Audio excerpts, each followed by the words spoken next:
mwakoze cyane. Ibi ni byiza rwose. Ndagira ngo mbashimire byimazeyo. Uko mwese uko muri aha muri inshuti za nyazo. Ibihumbi n'ibihumbi by'inshuti zingana gutyo. Ni igikorwa dushoje kandi murabarwana abashyaka b'ukuri. Murabarwana abashyaka ba nyabo. Kandi murabarwana shyaka aho buri wese haba kuva mbere ni ikintu nizeragamo ko gishobora kumera gutyo. Mu rwego rwa politike ni ishyaka kandi murabarwana shyaka mwambaye iruhande igihe cyose. Mwambaye iruhande igihe cyose. Ntawe nigeze mbabura muri iki gihugu ndetse n'ahandi hose. Ubu noneho tugiye kugera ku rundi rwego aho tugomba gukora ibifite akamaro kugira ngo dufashe igihugu cyacu gikire. Dufite igihugu gikeneye gukira. Dufite igihugu gikeneye kuba ikinyembaraga kurushaho. Igihugu cyacu gikeneye gukira. Dukeneye ubufasha kubera ko duhari. Byose tugiye kubyubaka. Imipaka yacu tuyisubiranye. Dusubiranye buri kimwe cyose mu gihugu cyacu. Dukoza amateka muri iri joro. Ni amateka agomba kuramba. Hari ibibazo byinshi twagiye tunyuramo kandi umwe wese ntabwo yumva ishaka ibyo bibazo twari kubicamo, ariko dore ibibazo turabicinze. Biratangaje ariko ni itsinzi ikomeye cyane ya politiki. Ni itsinzi yacu igihugu cyacu utari cyabonye. Gusa nta kindi cyaruta Abanyamerika. Haba mu cyubahiro mwanyeretse kandi n'icyubahiro namwe mukwiye. Mwantoranye icyubahiro kandi n'urukundo. Ni nk'abaperezida nzarwanira ishyaka wa buri muturage wese w'Amerika. Nzarwanira ishyaka ry'ahazaza rya buri wese. Buri munsi kundi zahora ndwanira ishyaka ryanyu. Buri uko mpumetse n'umubiri wanjye wose tuzaturwanira ishyaka ry'umuturage w'Amerika. Ntago nzigera mpwema. Ntarigira nk'umusaruro buri munyamerika wese wanyitezemo. Umwana wese umusaruro wa Amerika akwiye. Ntarabasha guha umusaruro, nabasha guhindura Amerika zahabu. Iyi ni intsinzi yigaragaza kandi igaragara hano mu Banyamerika. Ni intsinzi y'Abanyamerika itwemerera kugira ngo tubashe guhindura Amerika yacu nini. Kandi ikindi niko no mu rugamba rw'intambara twagwanaga mu matora za Carolina, hano ahantu nkunda cyane, Georgia, Pennsylvania, Michigan, mwese nabakunze cyane, Wisconsin, Arizona, Nevada, Alaska. Aho ni ahantu hose twarwaniye intambara itoroshye kugira ngo tubone itsinzi ingana gutya. Nayo mpamvu tubonye umusaruro ungana gutya Abanyamerika. Ni nayo mpamvu twabonye abagize koleji itora. Ariko byari byoroshye gukora ikintu gikomeye mu kwihuza twakoze. Ariko washaka wabyita uko wabyita kose. Icyo navuga nuko ariyo Zayune gusa yashobora kutugeza ku ntsinzi. Ubu twabashije gutsinda amajwi rurangiranwa. Tuzo nko ku mukandida wa Leta Zunze Ubumwe za Amerika. Iki ni igihe cyo kwirata, ndabyishimiye. Mwakoze cyane. Mwakoze cyane.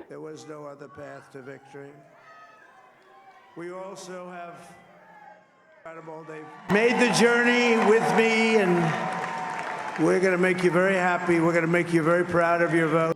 Mbaye ikaze aho muherereye hose, aho uherereye hose kuri isi, kandi nguhaye ikaze ndetse imbono kumenyesha yuko umukandida Donald Trump yamaze kwegukana intsinzi yo kuba umukuru w'igihugu muri Leta Zunze Ubumwe za Amerika. Akaba rero yatsinze mu kibawe Kamala Harris. Uko yamwanikiye cyane amajwi angana amajwi atanu. Rero amajwi atanu ni ikintu gikomeye cyane. Wumve ngo na atanu, wumve ngo ni make, na amajwi menshi cyane amajwi atanu. Kuko Abanyamerika miliyoni 71,395 n'ijana bakaba aribo rero batoye Donald Trump. Aho mu kibawe bari bahanganye, Kamala Harris akaba yatowe na miliyoni 66 n'ibihumbi 334 abantu 331. Dushize kujanisha rero Kamala Harris bigaragara ko yatowe ku kigero cya 47 n'ibice 4%. Nyuma Donald Trump bari bahanganye akaba ugereranyije kujanisha atuye 51%. Kuriya majwi urabiza Amerika ntago bimeze nko mu bihugu byacu. Kuriya majwi babara bagendeye kuri za college electorale. Ndi muri college byibura hasabwa ko byiraboneka amajwi 223. Bakaba bari muri za state zemerewe gutora. 223 no batoye Kamala Harris. hanyuma 279 nibo batoye Donald Trump. Rero birumvikana yuko rwose nta mpaka nta gushidikanya, ibyo rwose ibi biri kugaragaza neza intsinzi ya Donald Trump. Nyuma rero Donald Trump yahise ko ashima abanyamerika bitewe n'uko bamutoye. Bivuze neza rwose nta kurya iminwa nta guca ku ruhande. Ati shimira abanyamerika mwese kuko mwantoye, nanjye nzakora uko nshoboye kose kugira ngo Amerika n'abanyamerika bantoye dukomeze kugira igihugu cyiza, kugira ngo Amerika ibe nziza, kandi nzakora igishoboka cyose kugira ngo Amerika yacu ikomeze ibe nini nk'uko abana bayo babyifuza. Ibi byose nibyo tugiye kuba turebera hamwe, ibijyanye no gutorwa kwa Donald Trump, turebera hamwe n'ibindi biri kuvugwa. Ese Donald Trump aje guhagarika izi ntambara ziri kuba hirya no hino ku isi, intambara ya Ukraine na Burusiya? Ese azabasha kuzihagarika nk'uko yabyivugiye ko mbere y'uko yinjira muri White House azinjira ariko yabanje kuganira na biriya bihugu? Reka rero twese tubiganireho twese kugira ngo ukurikire neza kino kiganiro kindi kirangira, kandi rwose niba ari ubwa mbere utubonye kora subscribe kugira ngo ibiganiro byacu utazajya ucikwa. Kandi ikindi, niba usanzwe udukurikira kuri like kuri video na sharing ino video n'abandi bose baze ku yewe nk'usanzwe nitwa Tom, ni nibyo Gatanu TV cyangwa se nibyo 5 TV, muhawe kaze.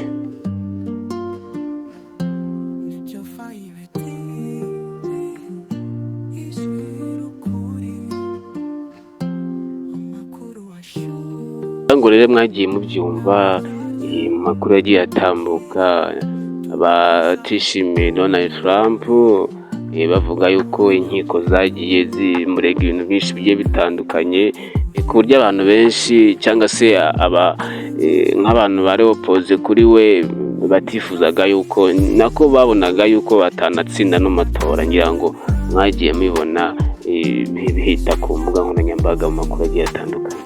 Agerageje kumushinja ibyaha bigiye bitandukanye, icyo bita deep state nacyo ntako kitagize, kandi nawe yagiye akivugaho cyane ku munsi yagiye muri White House. Icyo kintu cyitwa deep state azakirimbura cyangwa se azagikuraho. Ngira ngo murabizi ko yaje no kuraswa, byose urabona yuko n'abamurwanyaga, ariko nyuma ya byose birangiye atsinze amatora. Nyuma yo gutsinda ako babonye ko yatsinze amatora, perezida batangiye kumufelicita, Emmanuel Macron w'Ubufaransa, Zelensky minisita w'intebe wa Israel, mbese abayobozi b'isi bakomeye bose batangiye kufelicita Donald Trump, bamubwira bati congratulations ku ntsinzi yawe, turagushyigikiye kandi turi kumwe nawe. None kandi muri bano ba perezida cyangwa se ba minisitiri bagiye bamwifuriza ihirwe yuko yatsinze amatora, ngira ngo urabizi ko nka minisitiri w'intebe wa Israel Netanyahu na Zelensky, urabizi ko bafite ibibazo. Netanyahu ari mu ntambara iriya mitwe na Irani, kandi Zelensky nawe Uburusiya bumereye nabi. Rero urabyumva ko kumufelicita wenda hari icyo bamutezeho cyangwa se hari icyo yaza guhindura nk'uko yagumye abivuga mu kwiyamamaza kwe kose, mu mbwirwaruhame zose yagiye avuga. Trump rero ngira ngo abantu bagiye bamukurikira, yagerageje uko ashoboye, akoresha imbaraga ze zose mu kwiyamamaza, kandi yari yamamaza neza cyane, akoresha ubwenge. Kurabona iyi manda cyangwa se yaza gutsindwa aya matora, imyaka afite ntago yari kuzamwemera kongera kwiyamamaza. Rero yakoze uko ashoboye kugira ngo abashe gutsindira imitima y'abamukunda cyangwa se y'abanyamerika. Kandi urabona ko byari binagoye kuko Kamala Harris muzi ko yari vice perezida wa Biden, urumva ko bari bahanganye. Birumvikana ko niba Biden yari perezida, Kamala Harris akaba yari vice perezida, birumvikana ko byari gushoboka yuko Kamala Harris amutsinda. Rero Donald Trump byamusabaga imbaraga nyinshi kugira ngo abashe kwiyamamaza, abashe gutsinda. Nanone kandi ikintu Donald Trump yagendeyeho cyane cyangwa se cyagiye kimuha imbaraga, niko mbere ariho ibiciro byari bimeze neza, ibiciro bitarazamuka. Rero yagiye akoresha ikigero cy'intuza cyo kuba ubukungu yakongera akawuzahura, ibintu bikareka guhenda cyane. Bityo rero byatumye atsindira imitima myinshi y'abanyamerika. Nanone kandi akagenda avuga ku bintu bijyanye n'imipaka, ibiciro bya esanse kuba byagenda bimanuka. Ibyo byose rero yagiye abikoresha bituma agenda atsindira imitima y'abanyamerika, bituma benshi bamukunda. Bityo rero bikagora Kamala Harris bitewe n'uko bavuga bati n'ubundi wari visi perezida wa Biden kandi ibiciro byarazamutse, ibintu byarahenze, esanse yarahenze, ibintu byose byarahenze, nta kintu wadufashije. Ubwo rero icyo kintu kikagora Kamala Harris mu kwiyamamaza kwe. Nk'uko rero Donald Trump yagiye abivuga, yavuze yuko azahagarika iriya ntambara ya Ukraine na Russia mu masaha 28 mbere y'uko yinjira muri office. Ese aribuze kubikora? Avuga ati niba na ngombwa nzaba umunyagitugu ariko mbikore. Kandi Donald Trump rero buriya ikintu abantu bamukundira, ikintu avuze ntabwo abeshya, aragikora. Ngira ngo niba mubyibuka ubwo Zelensky yazaga muri Amerika, abitewe n'uko babonaga Trump ari kugenda asa nk'uzatsinda amatora, Zelensky yaje kumureba, baricara baraganira. Yaje kumureba ariko yabanje kujya kureba Biden. Donald Trump rero yaje gutangaza yuko ibyo baganiriye na Zelensky, yamubwiye ko mbere na mbere natorwa Amerika nta n'ifaranga na rimwe izongera guha Ukraine, kuko iriya ntambara ya Ukraine ntago Donald Trump ayemera, nta nubwo yumva impamvu Amerika iri kuha itera inkunga Ukraine, kuko avuga ko abanya-Ukraine bapfiramo bapfa. Akavuga rero ko nta kintu kigaragara abanya-Ukraine bari gupfira muri iriya ntambara bari kurwanamo n'Uburusiya. Ikindi kandi buriya Donald Trump ikigaragara ko ikintu agiye gukora, ikintu cya mbere azabanza kureho ibihano Amerika yashyiriyeho Uburusiya, kuko buriya biriya bihano nubwo babishyizeho ariko byatumye idolari rita agaciro, bituma n'ubundi ibiciro muri Amerika bizamuka bitewe n'uko idolari rya Amerika ryataye agaciro bitewe n'ibihano bagiye baha Uburusiya. Trump avuga ko agaragaza yuko bafite ubundi buryo bahanamwe umuntu hatagiyemo ibihano bifite kubagiraho ingaruka ku idolari ryabo, kuko aravuga ati idolari ryacu rigize ikibazo, murabizi ko igihugu cyacu nacyo kiba kigize ikibazo, ibiciro bikazamuka. Trump akomeza avuga yuko ati byibura twakoresha trade, intwaro ya trade, kandi murabizi ko Trump ni umucuruzi ukomeye cyane. Avuga ko rero afite ubundi buryo yashobora gukomanyiriza nk'umuntu wenda bijyanye n'ubucuruzi, kuba atacuruza nawe ariko akagushyiraho ibihano bidafite ingaruka ku gihugu cyiwe, cyangwa se akategeka ibihugu azi ko cyangwa se akabishishikariza ibihugu azi yuko bicuruzanya n'Uburusiya, byose bikabavaho, hanyuma deni babona yuko abantu bose bacuruzanyaga babavuyeho, bakaba bagaruka cyangwa se bakaba bakumvikana na Amerika. Ikigaragara ni uko Donald Trump azahagarika ziriya ntambara. Urabona ko intambara ya gatatu y'isi yari iri hafi rwose, ariko ikigaragara ni uko Donald Trump azahagarika ziriya ntambara. Kandi kuri icyo gihano cyangwa se ibyo bihano bya trade, n'undi Trump avuga ati n'ubundi navuye ku buyobozi 2020 n'undi nibwo nakoresheje, ko Irani yavuye ku butegetsi ari igihugu gikennye hafi yo kuba cyasabiriza, kubera ko nagikomatanyije mbuza Ubushinwa kongera gucuruzanya na Irani. Yarabwiye Ubushinwa ati nimugura akagunguru kamwe gusa ka peteroli ka Iran, tuzahagarika ubucuruzi dukorana n'Ubushinwa bwose. Kandi urabizi ko Ubushinwa buriya ni igihugu, urabizi ko akenshi nubwo bigaragara ko kitapfa kwinjira muri politike, ariko la politike y'Ubushinwa ni ishingiye ku bucuruzi, ntishingiye cyane. Kababwira ati niba mudashaka guhomba iryo soko, namwe mureke gucuruzanya na Iran. Korea niko agaragaza ukuntu ashobora gukomatanyiriza igihugu batagiye mu bindi bihano, ugasanga afashe igihugu aho cyacuruzaga akibujije kongera guhura n'abo bacuruzanyaga, hanyuma igihugu kigahera hagati, iyo cyinjizaga bigahagarara. Donald Trump rero nibyo kugenda agaragaza ko yakoresha ubwo buryo aho kugira ngo idolari ryabo rigwe, ko idolari rimaze kugwa n'abanyamerika no bahura n'ingorane. Ikigaragara ni uko Donald Trump iriya ntambara agiye kuyishyiraho iherezo, kandi rwose azabigiraho Donald Trump.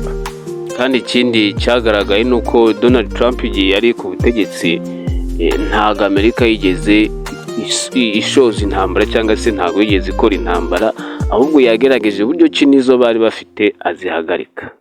Icyo rero kikaba ari nacyo abanyamerika benshi bamukundiye, baramutora bavuga bati turambiwe ikintu gitwara amafaranga y'abanyamerika, amafaranga yacu kiyajyana mu gukora intambara zitari ngombwa. Ikigaragara ni uko Donald Trump ibintu by'intambara ntabwo abyizereramo, ahubwo yizera mu bucuruzi, naho abademokarati bo icyabo ni ugushoza intambara gusa, intambara icyabo ni intambara gusa. Ikigaragara ni uko Donald Trump ikintu azashyira imbere ni kongera abakozi mu nganda, kongera inganda zigakora cyane, aho kugira ngo Amerika yungukire mu ntambara, ahubwo bakungukira mu byo bakora mu nganda zabo. Amerika ikongera ikaba nk'uko yari imeze igihe ari ku butegetsi. Nanone kandi nubwo intambara zinjiriza inganda zikora intwaro, ariko abaturage bo nta kintu babyungukiramo, ahubwo abaturage barahazaharira. Rero tukaba turimo turebera hamwe ibijyanye n'uyu mukandida Donald Trump, turebera ese ni iki cyaje guhindura kuri Amerika. Ikigaragara cyo Donald Trump aje guhindura byinshi kuri iyi si, kubera ko intambara zari hirya no hino zaterwaga na Amerika zose zigiye, ikigaragara nuko agiye kuzishyiraho iherezo cyangwa se akazihagarika, naho ubundi isi yari imigana habi. Rero ndagushimiye ko wabanye natwe, kandi niba ari ubwa mbere urebye video zacu, subscribe, kandi iki kiganiro wagisharinga n'inshuti zawe bakabasha kucyumva. Kandi wifuza gutera inkunga ibiganiro byacu, wabicisha kuri 0783589240. Mu busanzwe rero nitwa Tom, ndabashimiye, Uwiteka bahire. Shalom.